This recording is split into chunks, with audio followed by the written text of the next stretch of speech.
जी नाज़रीन, अॼु नसीराबाद शहर बि मुकमल तौर ते खुली चुको आहे। National control and command centre जे जारी कयल नोटिफिकेशन खां पोइ राति 12 वॻे खां नसीराबाद शहर में बि लॉकडाउन ख़त्म कयो वियो आहे। नसीराबाद शहर जूं समूरियूं बाज़ारियूं, शाही बाज़ार, रेशम गली, किराना बाज़ार, सब्ज़ी फ्रूट बाज़ार ऐं उनखां अलावा बाडरे रोड, गाजी रोड, वारे रोड ते जेके बि कारोबारी मर्कज़ आहिनि समूरा खुलियल आहिनि। मोबाइल मार्केट, सराफा बाज़ार जेकी बि इलाइक़ा आहिनि सभु खुली चुका आहिनि ऐं राति 8 वॻे वरी समूरो शहर बंदि थींदो।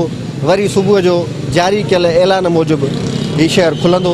इन खां अलावा असीं ॻाल्हि कंदासीं SOP जी, त हिन वक़्तु ईद जे मुसलसल 3 ॾींहंनि खां पोइ जीअं अॼु पहिरें ॾींहं ते शहर खुलियो आहे त हिन शहर जे समूरनि बाज़ारनि में तमामु घणी रश मौजूदु आहे ऐं SOPs ते अमल करण लाइ इंतिज़ामिया वक़्फ़े वक़्फ़े सां शहर में गश्त करे रही आहे। जीअं हू आवाम खे ऐं वापारियुनि खे, दुकानदारनि खे इन शइ जो पाबंद बणाइनि त समूरा शहरी मास्क पाइनि, सैनिटाइज़र इस्तेमालु कनि ऐं SOPs ते अमल कनि।